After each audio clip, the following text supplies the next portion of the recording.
Here. Baronis. Here. Bolin. Here. Gathing. Present. Johnston. Here. Barrett. Williams. All present. Could we stand and say the Pledge of Allegiance together, please? I pledge allegiance to the flag of the United States of America and to the republic for which it stands, one nation, under God, indivisible, with liberty and justice for all. Thank you.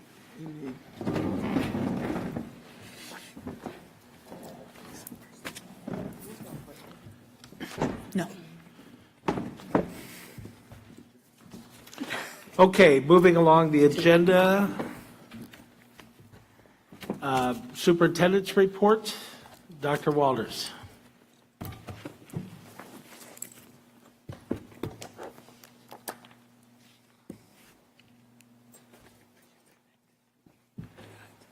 Okay, on your agenda, I am going to combine instruction along with the Montessori preschool kindergarten discussion. I would like to start with transition.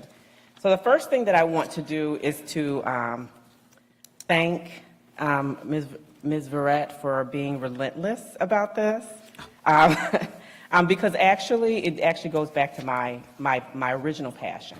And so I just want to say a little bit, like I went into education because of my sister who is here, because I had to take her to the doctor.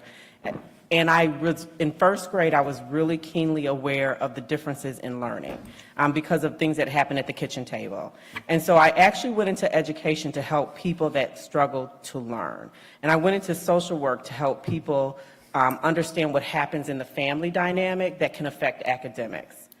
So I was fortunate to be a social worker in the Head Start program first, and then the 0 to 3 program. And then I went into administration. I was at the high school, and then I was at the preschool program at Mark Twain. Then I went to Speed, and I worked with students with disabilities. It's a special ed school. All those students had disabilities. I was originally the director of HR, and then I became the superintendent of Speed Special Education School District 802 in Chicago Heights. So this is actually my first love. And so although I did want to wait a little while, I am really excited about the opportunity of creating a transition site. You will see in front of you, like I went all the way back to my original presentation in 2009 to Speed and all of the things that I said about what should happen in transition. And so I believe that transition starts in preschool. So what a lot of people don't understand with families that have children with disabilities is that your whole world is really planned around that child with disability, depending on how severe the disability is, particularly students with moderate to severe disabilities. And so parents of children with disabilities do not stop worrying about their children when they exit the school system. And so on your presentation, one of my topic is what happens when the bus stops coming. And there's a significant drop from services when the students exit the school system. There are very limited services. So it's our responsibility to teach the adults how to live as adults. And the goal is for every child to move to as much of an independent life as possible, because that independence, whether it's to be able to feed themselves or whether it's to be able to fold clothes and bake a cake like my sister, regardless of what the independence is, the goal is to move children through the school system, and by the time they exit, that they are fully or as independent as they can possibly be, I should say. So our goal should be to make those students as independent as possible. It is not an extension of the high school. And so here is the transition programming, just kind of the belief of what needs to happen with transition. You should have intense family involvement. You should have a structure for your program, a philosophy. There should be some strategic planning.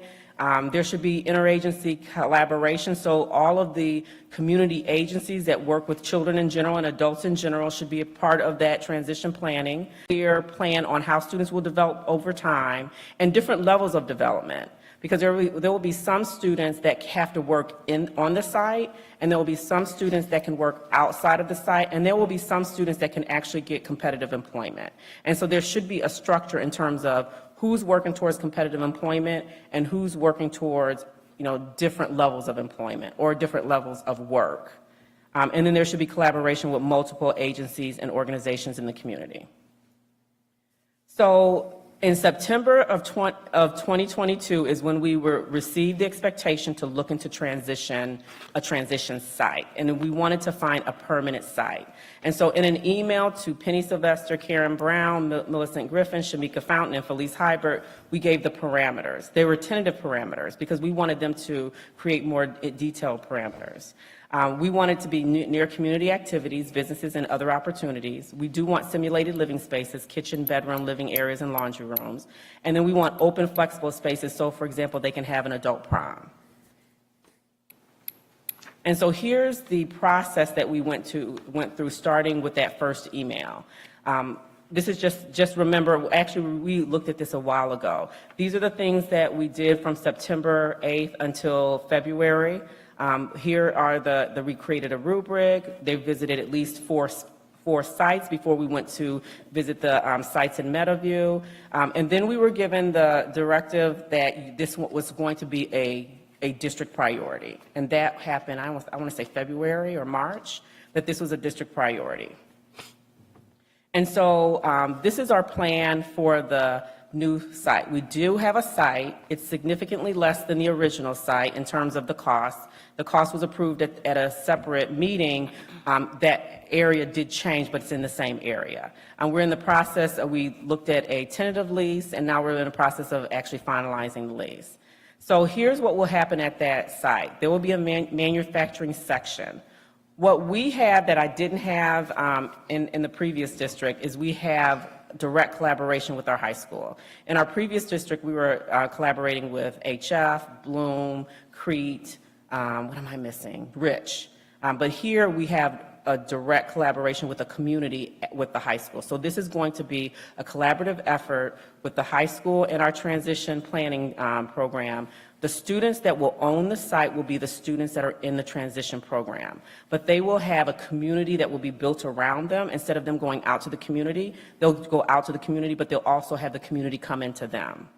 So there's going to be a manufacturing section. There is going to be a store, which will be managed by the adults at the site. And I say adults at the site because the students are also adults. They will have activities that lead to independent living.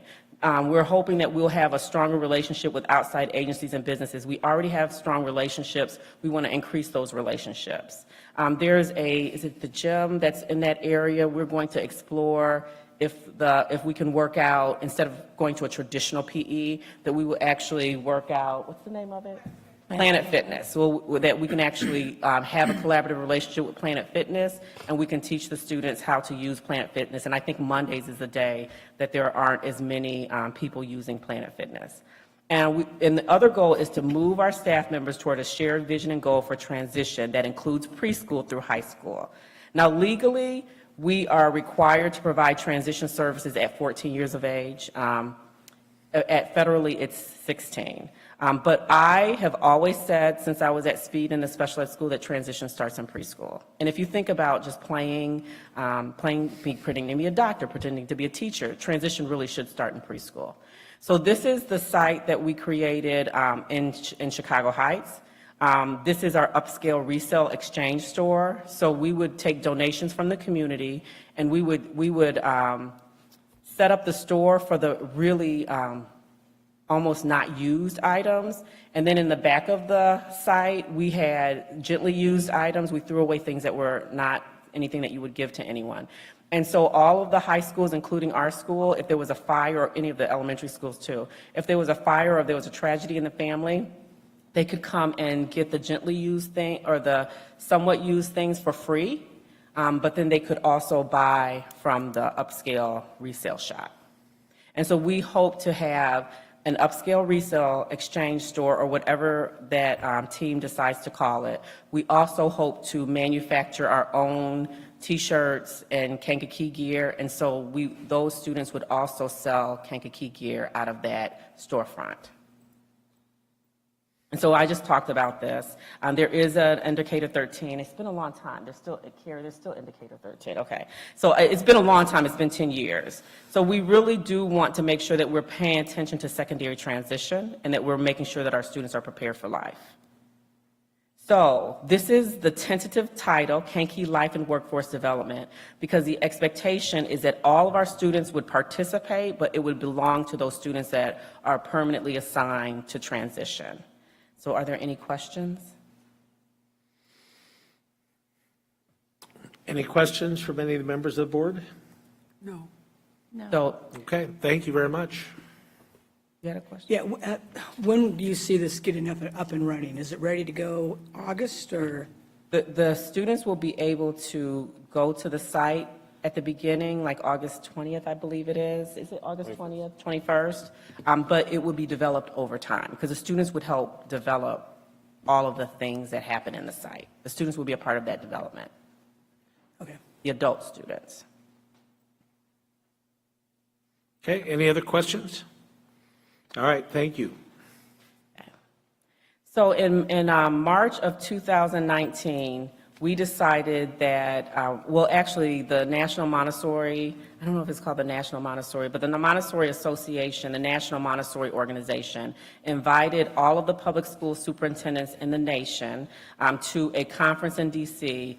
Their goal is to get our public schools as close to the pure Montessori model as possible. And they understood that we have some challenges because we're a public school. The traditional Montessori program is pre-KK, first, second, third together, 4, 5, 6 together, and then 7, I thought it was 7, 8, 9, but I can't remember the junior high age students. So we did talk, I did come back and talk to the Montessori program in the spring of 2019, and they were planning to go to the national conference that following year, and then COVID hit. And so they never had an opportunity to start to develop that vision in depth. So what we're thinking is to get closer to the Montessori model as possible, considering the fact that it'll be a challenge to get to first, second, third, and 4, 5, 6. We would start by expanding our pre-K option. In a Montessori model, there really shouldn't be a single grade level. However, it's very difficult to create a model when you don't have pre-K associated with kindergarten. So kindergarten is separate currently, and then we have first, second, third, fourth, fifth, sixth, and seventh day. So in order to go to the pre-K model, we would need to make sure that we could fund it. So the funding would come from our preschool expansion program, which is not the same as our preschool for all program. There are 60 preschool for expansion spots. We received that funding in 2018-19, and there are 140 preschool for all, traditional preschool for all spots, formerly known as Bright Beginnings, which I wish we go back to that name. So there are currently 42 kindergarten spots, which will be paid by the state and local federal fund. Those are our current kindergarten spots. Those students are already locked in and enrolled in kindergarten. And we would also add 18 paid spots. How would we calculate the paid spots is we take the total cost of the entire program, all of those 4 classrooms, take out all of the funding that we naturally get from preschool, kindergarten, take out the funding from preschool expansion, and then look at the remaining funding and divide it over the 18 spots.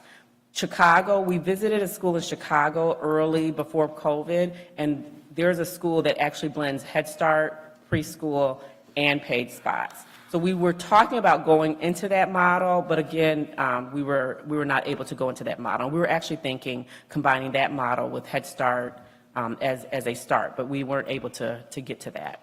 So the conditions from preschool for all expansion, according to my contact at the state, is it must be play-based and it must have a cap of 20.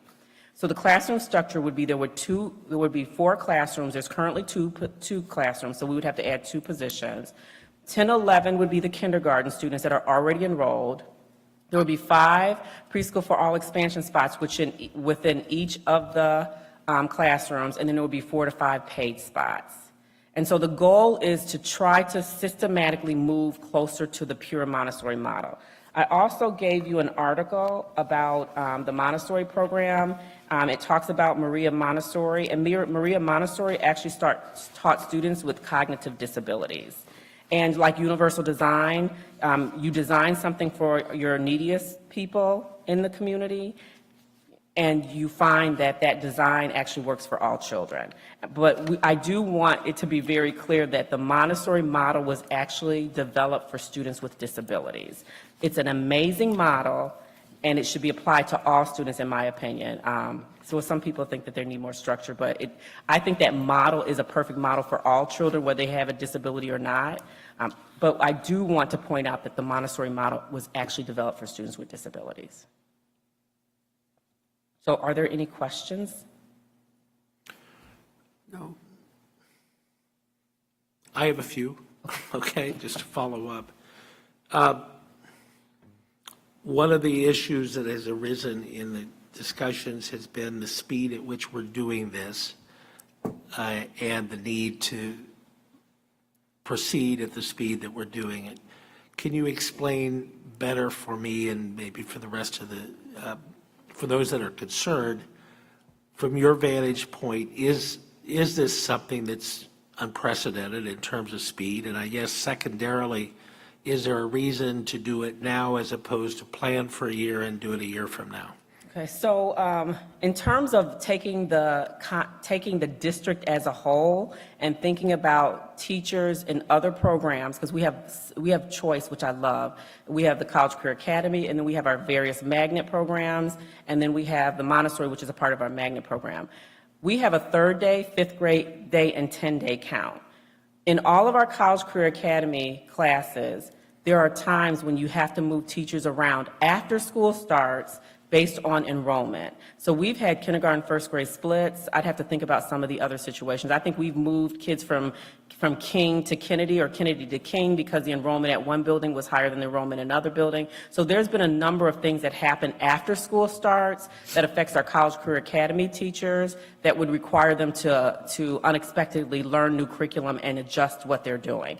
Now, in our contract, we do have if we move a teacher unexpectedly, we pay them a certain amount of money for moving. And so our College Career Academy teachers are used to the possibility that in the first 10 days of school, they may have to move to a totally different classroom, or that they may have a kindergarten, 1st grade split because of enrollment. So it's not unprecedented. It is different from our Montessori program. Our Montessori program usually fills pretty quickly, and they don't have the same adjustments as the other kindergarten classrooms. I guess the concern also is, clearly Montessori has been a very successful program in the district. I think it's a very popular choice, and I think history would show that. Are we assured that as we move to this transition, and I'm not seeing anybody opposed to the concept of the pre-K kindergarten combined classroom. Are we able to transition to this with, I guess we have one current teacher, we've just hired another teacher, and we'll be hiring 2 more teachers. We're able to transition into this program. The magic education words are with fidelity and integrity, I think, are the words I've heard a lot. Do you have any concerns about that in this move into this? So the reason I'm not concerned when I take in context the entire district and not just our magnet programs is because during our first negotiation since I've been the superintendent, we negotiated having lower class sizes for our College Career Academy students. So our College Career Academy student kindergarten classrooms are at a class cap of 24 students, and all of our magnet kindergartners are at 28. We have to have 21 kindergarten students in Montessori because they have to go into a 1st, 2nd grade split. So they have to be split evenly among those 3 1st, 2nd grade classrooms. And so the Montessori program already has lower class size. The next thing that we have to honor is that the person that I talked to at the state level that does preschool for all expansion said that we have to have a cap of 20 students in order to have those 4-year-olds in that pre-KK split. And so then we're lowering the class size in the Montessori pre-KK classrooms to 20 students automatically. They're going to start off with their 10 or 11 kindergarten classrooms, and then we have to screen every single person that's interested. And then we have to have a lottery. And so the students that are 4-year-olds will slowly enter the classrooms after the first day of school. Now, unless they're already in pre-KK and they win the lottery, they could start the first day of school, but I don't anticipate those classrooms starting off day 1 with more than 15 students. Okay. And every student coming into the pre-K program will be screened whether they're going to pay for their slot or whether they're being admitted under the grant, correct? Yes, every single student will be screened, every single potential 4-year-old will be screened, and once they're screened, they will go into a lottery. And the lottery is what we already do for the magnet programs. Yeah, the lottery is what we already do for the magnet So program. that there's no switch up in No, terms the of. only difference is because you have the caveat of the different positions with the 20 spots that are supported by preschool for all expansion versus the 18 paid spots. So the biggest difference is that you have to qualify for those spots, which you don't have to do that in kindergarten magnet. You don't have to qualify. You can just be a citizen of Kankakee that has a 5-year-old. And in addition, the fact that we're putting at-risk kids, which are in the Preschool for All grant, on at least a track to go into Montessori is no different than we've ever done in terms of anybody that wanted to apply to be in the magnet went through the same process. That's true. All of my 3 students were in magnet, not Montessori necessarily. One was in fine arts, one was in science, and the last one was in the Montessori program, and all 3 were in the Preschool for All program. Not the Preschool for All expansion, because it just started in 1819. The Preschool for All expansion is a full-day preschool, but for the Preschool for All, because I think that people don't understand that the at-risk factors could be anything. Like, I was young when I had my first child, and I was old when I had my last child. And so there are a number of at-risk factors. And so I think people would be surprised at who would qualify. Okay. All right, I've occupied time. Does anybody else want to ask any questions? Ms. Johnson? No, she's answered everything. Ms. Archie? No. Jess? Mr. Gaving? Ms. Bronis? No. Mr. Williams? Ms. Verrett? Okay. I think you've answered our questions. Thank you very much. All right, thank you.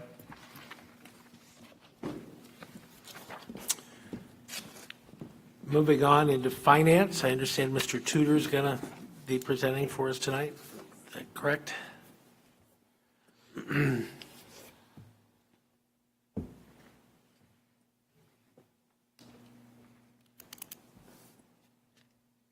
evening. Good evening. I was asked to give a brief update on where we're at in the Transportation Center in regards to busing, and also we're combining that with the van usage in the district as we look to get that all under one umbrella and to get everything organized.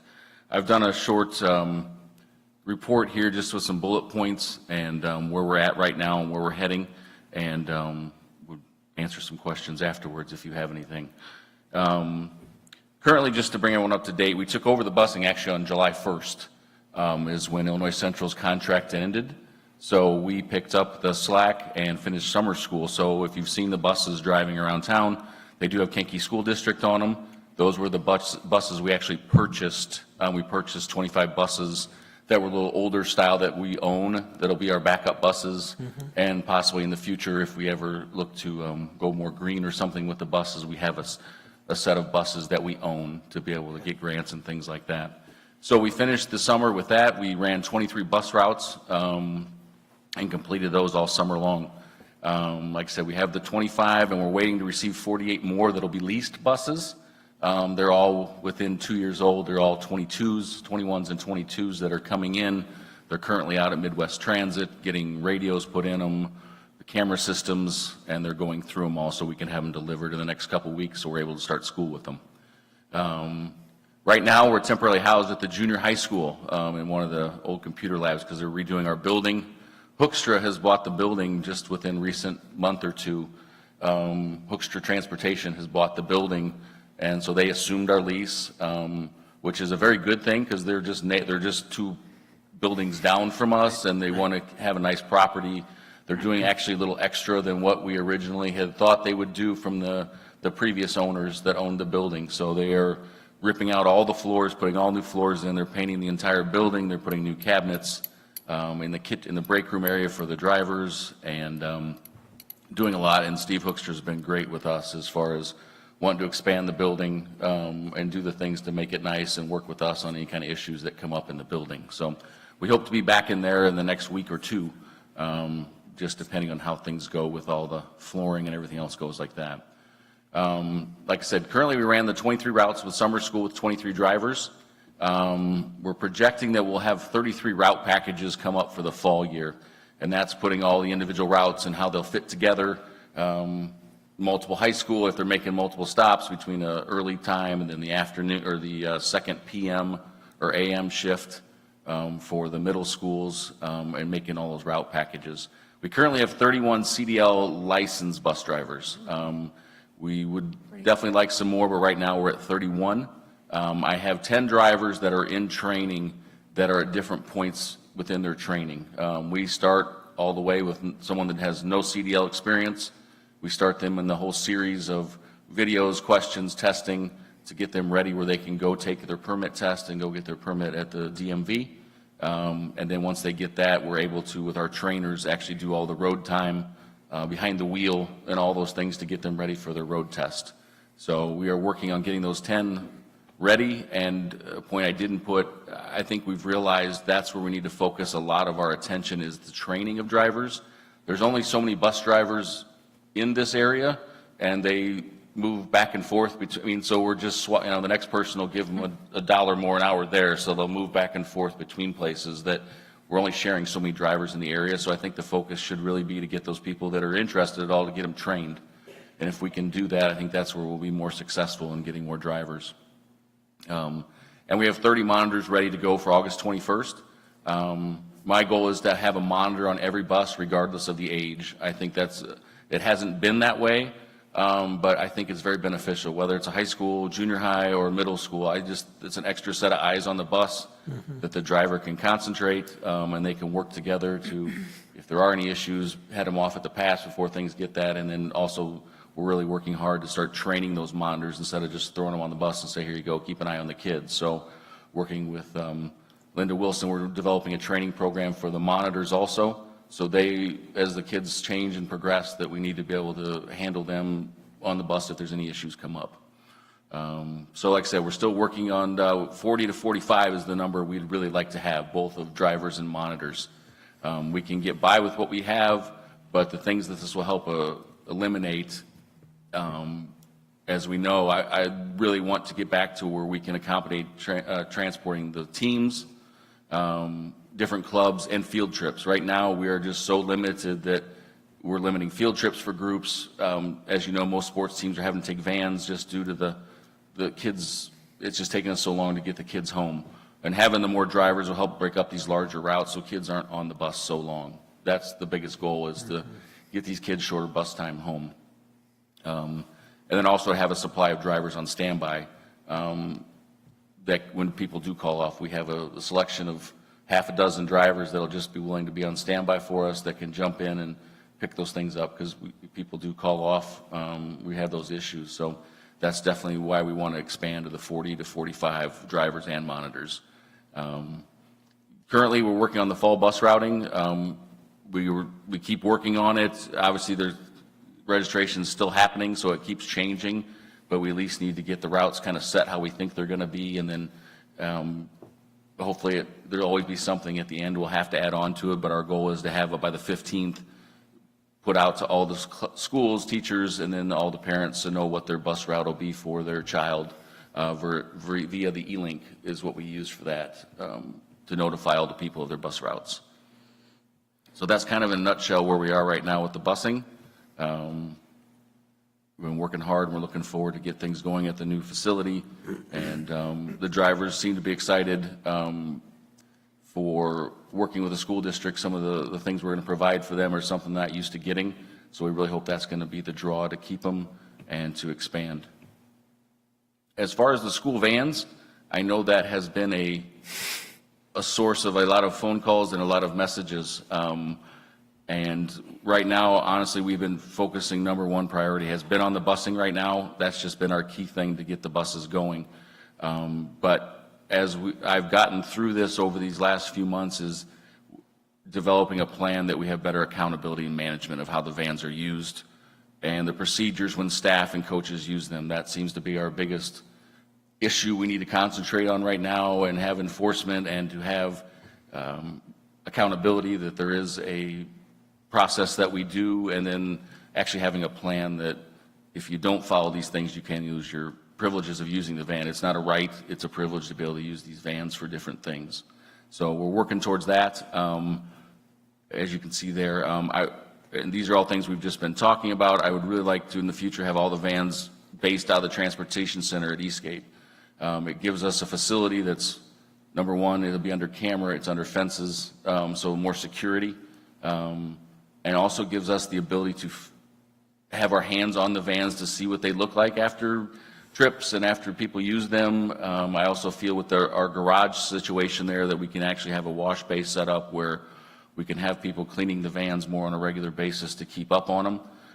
I know it would be the one issue will arise with coaching and stuff, having to go out there, but we also have a staff there that's there all the time as far as checking in, checking out keys and things like that. Like I said, that would help us to see the van, the conditions moving forward, and it would free up parking here at the high school. I believe that those take up a lot of spots here, and a lot of things happen to them with people opening doors and stuff like that into them just because it's so tight parking here. And I don't see the foreseeable future of the parking getting a lot better here right away. So that's another reason we'd like to have them out there. There's also been some issues. I've been contacted. We've received phone calls of van driving habits within the area, and we're trying to address those and figure out who has them and when they're being used, and that is a lot of legwork sometimes figuring that out.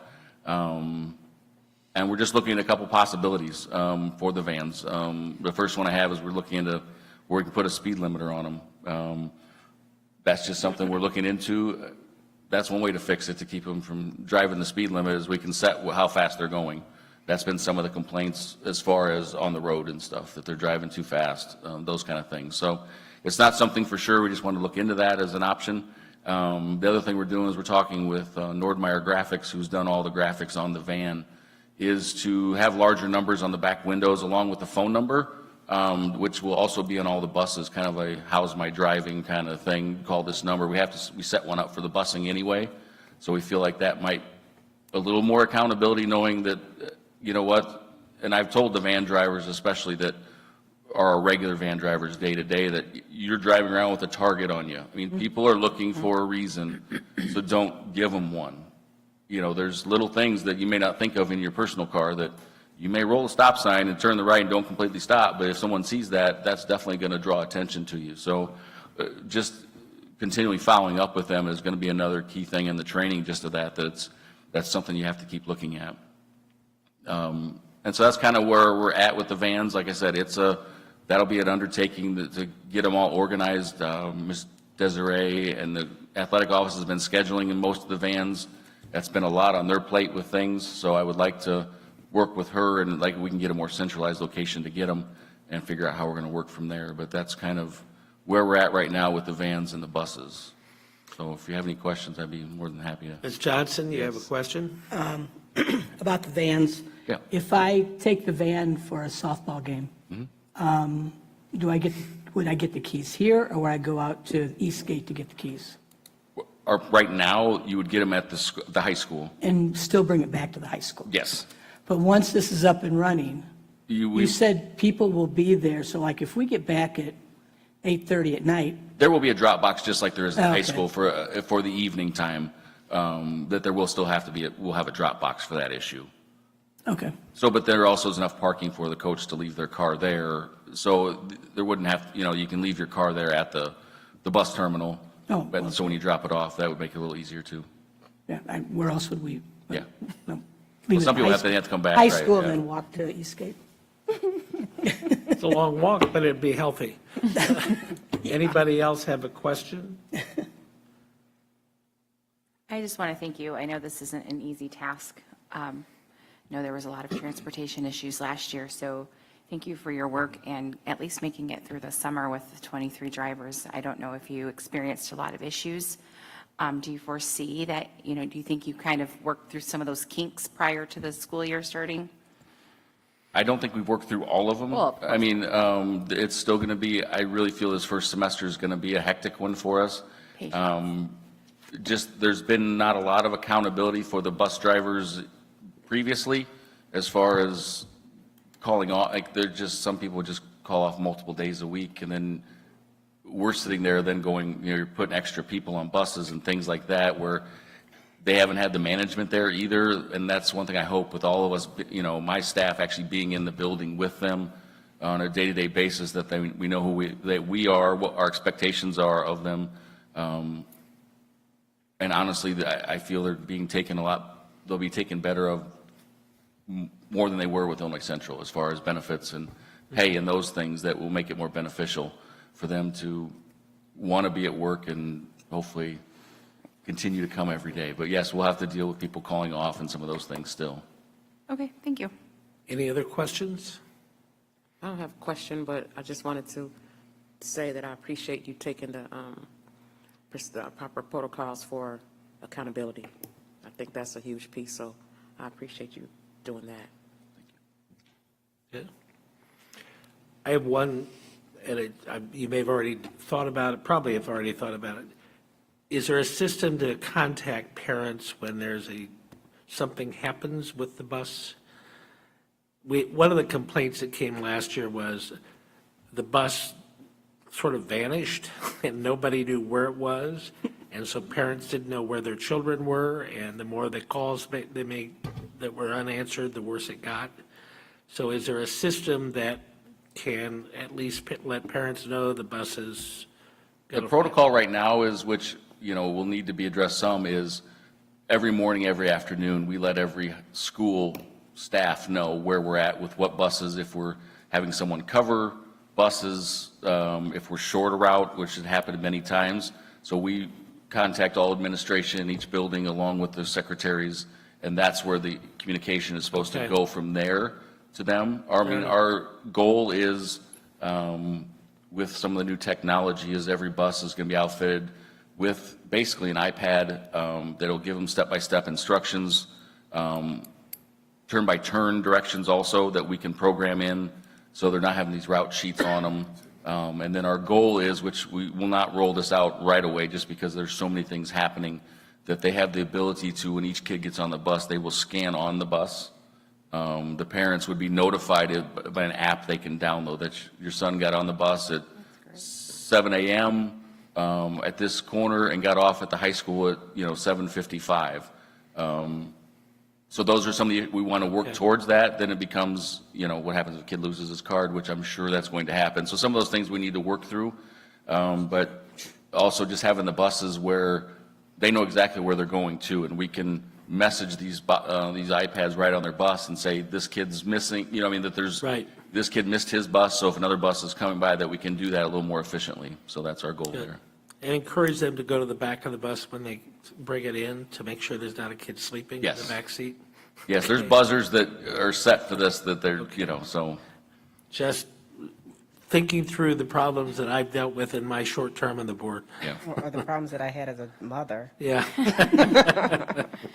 Thank you very much, Mr. Tudor. I don't think there's any other questions. We appreciate your information. HR, Ms. Fountain, you've been standing back there for a long time, so. As we're transitioning, I want to encourage everyone to get our families to register, because what's different in the past is that if you were eligible for transportation, you would automatically be routed, and actually all of our bus companies would put too many kids on the route based on knowing that some students won't actually use the busing. So what we're asking our parents to do now is to opt in. Like, they're actually going to say that we need transportation. So registration is really important. Many of our families, especially at the high school, would register at the last minute, and they will not get transportation if they wait until the day before school to register. And not right away. Like, it'll take about a week to make all of the adjustments. Okay, Ms. Fountain. Okay. Good evening, Board of Education, Dr. Walters. The first thing I would like to talk about is that we have a candidate for assistant principal here at Kankakee High School, and I do know I am going to say his name incorrectly, so can you please stand and just give us your name, because I'm going to mess it up. My name is Brad Bohanec. I'm going to call him Mr. B, so that Thank you. I won't mess up his name every time. He is coming with over 13 years of experience in education. He holds a bachelor's degree in math at Governor State University, a master's in principal leadership from Governor State University, and he is currently working on his EDD program, his doctorate program.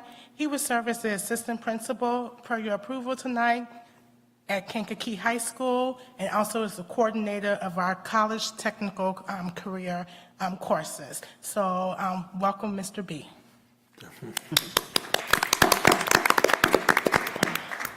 So I just want to go over a few things for my HR report. And so I want to briefly talk about the hiring process for teachers, administrators, paraprofessionals. Then we will go to the open spots that we have that are currently in our buildings.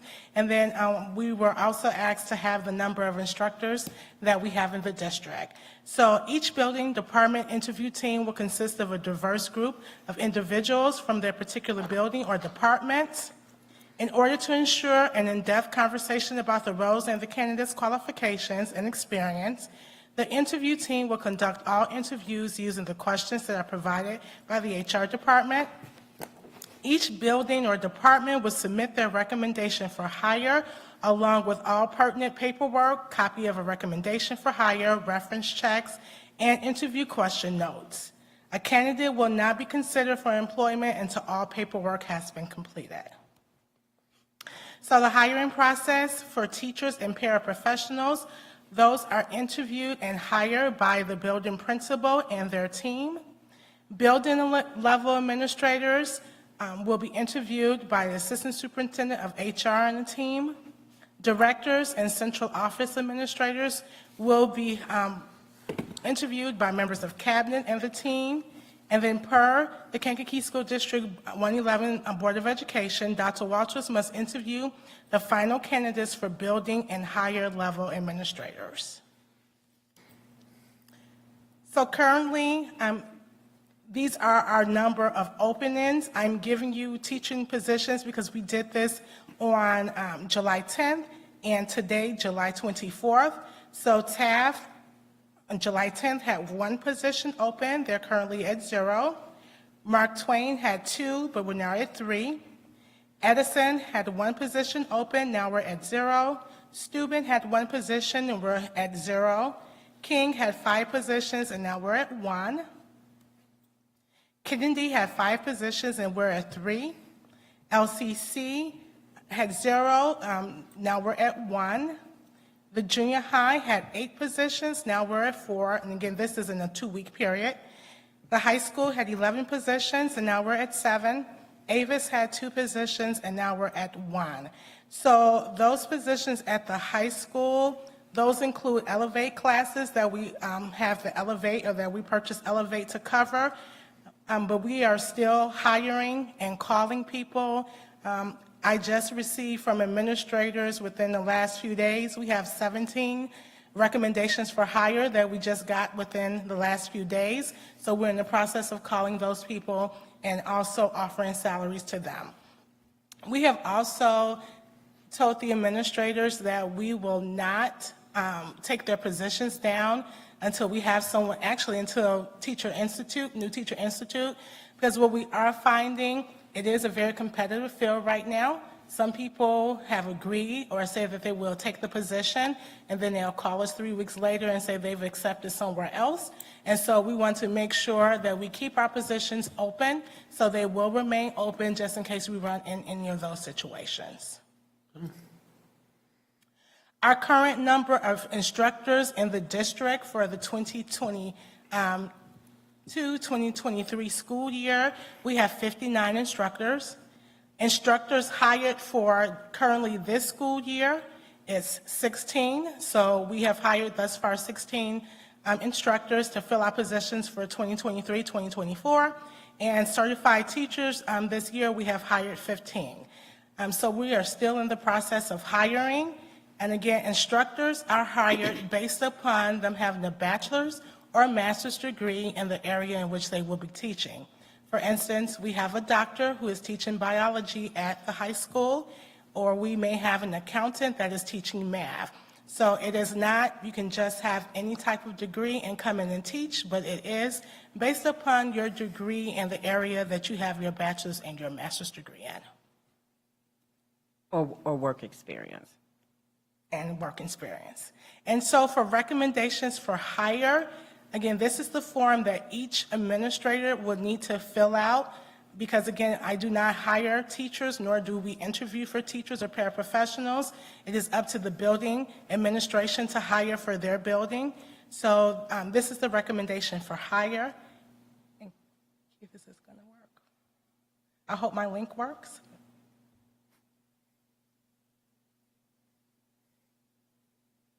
Okay, it does. So each building administrator, once they have interviewed, so we ask them to interview and make their reference checks, because the administrators also just don't hire and interview their staff members, but they have to go through the proper reference checks. So they do their reference checks, and once they do that, then they fill out this form, and that immediately comes to the HR office. And then also for those positions that need to be advertised, we also ask the administrators, the building principals, and also the department heads to please fill out this request for position advertisement. Again, we're not, and it's impossible for us to be in all of the buildings at the same time, so we rely on the building administrators and the department leaders to make sure they let us know those positions that need to be posted and those people who they are recommending for hire. And this is just our application where we get all of our candidates. I'm not going to sign in because I don't remember my password. It's saved on my computer. But again, all of our administrators have access where they can look up, they each have an account in Frontline, and where they can look up all of the applications for any of the teachers or for any of the positions that they need to fill for.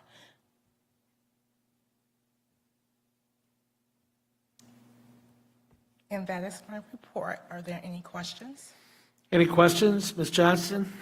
Can you go back to the slide with the instructors, and was there 69, 59? So the 59, does that include the 16 that you hired this year? No, the 59 were for the 2022-2023 school year. So they're added on to the other group. If someone comes in and is actually a certified, I thought it was licensed teacher, so Licensed. we're going back to certified, because I like that.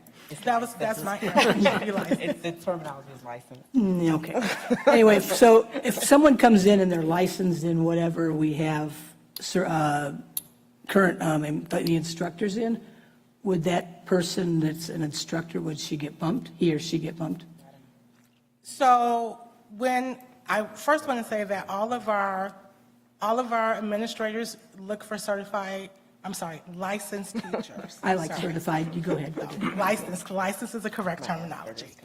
All of our principals look for licensed teachers to fill positions. So that is their first choice. But if we also find a candidate that is qualified, that is an instructor, and we need a position filled, they will hire that particular person to fill that position. Now, I'm sorry. Can I just add to that? So the students are our first priority. So if a licensed teacher comes in September or October or November, we don't automatically displace the instructor.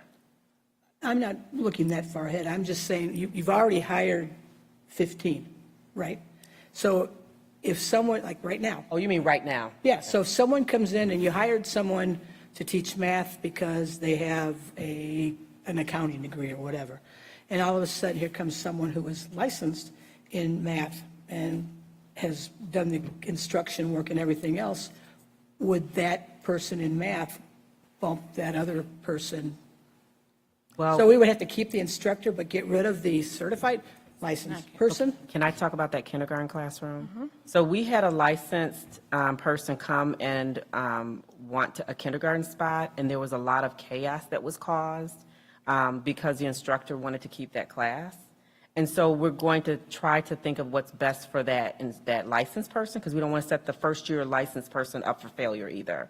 So the licensed person will get hired in the district, but the question is, do we want to set up a first-year teacher to go into an environment that isn't necessarily conducive to their success? And so I'm just being honest.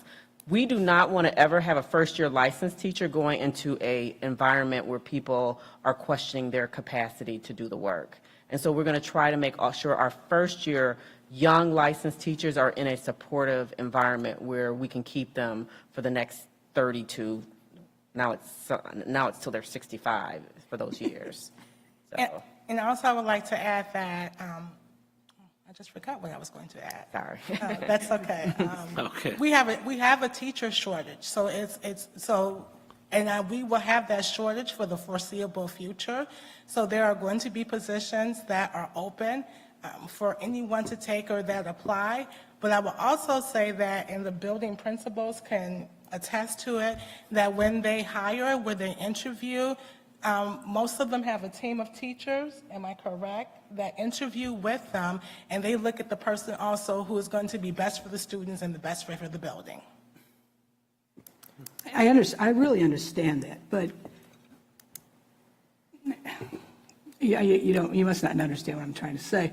If a qualified teacher, certified licensed teacher comes in and they interview for whatever position they have, and you've already hired an instructor, so we're going to tell that teacher, no, you can't work here because...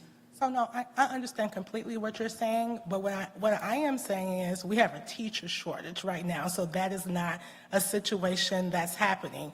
So the people that they're interviewing, that they're hiring, there are still positions open for everyone, for that licensed teacher and for that instructor to be part of the district.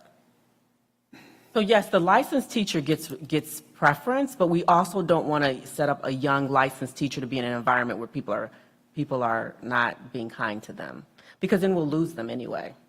No, I understand that. I mean, and I know that there's a lot of parents that have expressed concern about a non-licensed teacher teaching their kids, and, Don't have the private school. anyway, I'm done. Chris, Yes, Ms. Archie. I understand what you're saying, Debbie. You said that a teacher with license come in. We have other positions open for her to work, but she wants the one that the instruction teacher have. Well, just because you're licensed doesn't mean that you can do the job. And I know it should take precedence over everything, but it shouldn't, this is just my opinion. Because there are a lot of people that are licensed and they're not doing what they are licensed to do, or they can't do it. So I understand what you're saying. If somebody comes in first year and somebody's been there for 5 years or even 2 years, they got more experience, and experience counts. And you're just going to take that teacher away from those children and put someone in there that's going to change their whole life in 1 week, when you could put that licensed teacher somewhere else. It's not, I don't think we should use that as a game because you're licensed, you can come in and take the position that you want because somebody else got it. Because I would want that to happen to me, which as long as there's another position there and you can pay this with that position you take, and don't be trying to take somebody else's position because you're licensed. But one of the things that we've talked about, particularly with some of the administrators, is trying to figure out how to give the instructors more support, but also trying to figure out how to give our first, second, third-year teachers more support. But that's very difficult because the pool that we want to pull from is our current teachers, but we have a teacher shortage. And so what we're hoping is that we can have retired teachers to come back and serve as part-time instructional coaches. Retired? Yes, yes. But many retired teachers want to be retired. Yes, they do. So that's our goal. So if you know any retired teachers that would like to give us some time, that's one of our goals, is to increase the support for our instructors and our brand-new licensed teachers. So there is an extensive program that they will go through, whether they're first-year teachers or instructors, a mentoring program where they're having monthly meetings, that they have to attend that will help them throughout their teaching careers. So we are providing supports not only for our instructors, but also for our first-year teachers and also for any struggling teachers that we may have. Okay. I'm good. Mr. Williams? Yeah, I just want to say, I think it's a little dangerous to sit there and say if we hire a licensed teacher that will just bump an instructor out of the way during a teacher shortage. I think that would be very bad, and it would curb the hiring process for people wanting to come to the district to work, knowing that they'll just get pushed out of the way. Just because a certified teacher comes in and they've been working here 3, 4, 5 years, and they're going to get moved. I think it's very dangerous for us to put out there that people are going to get moved so easily. Well, I think it's clear that they're not, so I guess because we have enough that was- vacancies to accommodate anybody that is qualified and wants a job here, we're welcoming them all, is what I just heard Ms. Fountain and Dr. Walters say. I'm just addressing Yeah. the question. Okay. Okay. Anybody else? Thank you, Ms. Fountain. We appreciate your information. Moving ahead, there are no public comment requests. So we'll move to the consent agenda. Are there any issues on the consent agenda that need discussion from any of the board members or questions from any of the board members? Hearing none, is there a motion to approve the items on the consent agenda? So moved. Motion by Mr. Gaving, Second. second by Mr. Williams. Please call, is there any discussion at this point on any of the issues on the consent agenda? Hearing none, please call the roll. Archie? Yes. Baronis? Yes. Gathing? Yes. Johnston? Yes. Verret? Yes. Williams? Yes. Bolin? Yes. Motion passes 7-0. Moving ahead, I think there's one action item. Under item G, the approval to lease mobile units that actually are already out there, I think. We're sort of affirming that we already had agreed to do this, at least on a telephone pole. But I need a motion to formally approve that lease. Is there a motion? Motion by Mr. Gaving? Second. Second by whom? I'm sorry. Johnson. Ms. Johnson, sorry, I didn't see. Is there any discussion on this motion? I just have a question. Where they're going to be located? I know they're parked over at the lot there, but That's where they're going to be They're located. going to be, okay. Is there a way to get electricity out to them I and think that's water? what they're working on. I'm not sure where we're at yet, but yes, there is. Well, I mean, I talked to a maintenance, or one of our skilled workers today, and they said this is an issue. We don't know how we're going to get. But they probably aren't a part of the discussion. I mean, I'm just being honest, like that actually. Yeah, you're right. They don't know what they're talking about. They're solving it, is that what you're saying? Yes, actually, it's the technology department and Mr. Draper and Mr. Dannenberg that are working on that. And then once they actually create the actual overall plan, then they'll let the skilled workers know what needs to be done. Okay. Because the first step is a discussion with ComEd, and that happens at the administrative level. And there used to be a nursing home on Well, the it's some, site. yeah, there must be There some used to be kind a of nursing home at that lines site, over there so I somewhere. don't see why. That's what we're they- thinking, but I don't know that information. I could get back to you, but Mr. Draper, Mr. Dannenberg are already working on that. Now, once they get the final, decision on how it's going to happen, I'm sure they'll let the skilled workers know. And being the cynic I am, Commonwealth Edison will let us know how much it will cost. In about, So we can. what, 20 years? So and I love Commonwealth Edison. All right.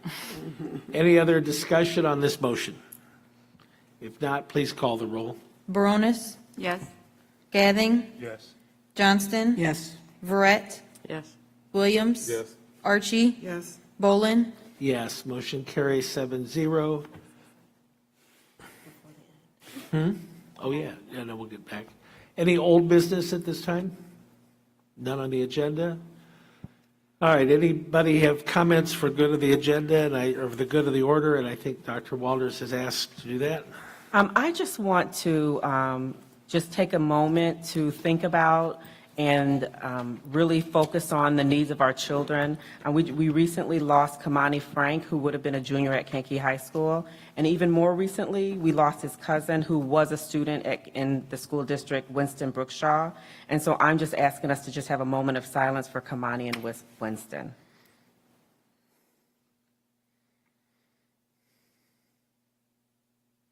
Thank you. Thank you. I just want to comment. This has been a week where there has been lots of discussion, emails back and forth, and I think that's healthy. There's been lots of questions. There's been emails from staff raising questions. I really appreciate the fact that staff cares enough to send emails to the board and ask questions. It causes all of us to do a lot of thinking and probing. Are we headed the right direction? And maybe we are and maybe we aren't, but at least your input from the staff and from the administrators and from you, Dr. Walters, in terms of thinking creatively, I think that puts us in a better place than if we were just doing the same old, same old. I also think it puts us in a better place that we have staff that cares enough to contact us and be positive, quite frankly. The questions that I received from staff, both in email and in person, were not shots at anybody. They were positive statements about, I agree with this, but I don't agree with that, and maybe we can approach it this way and that way. And the more engagement we've got, the better off we are going to be as a school district. So I really appreciate that. And that's enough. I don't need to preach anymore.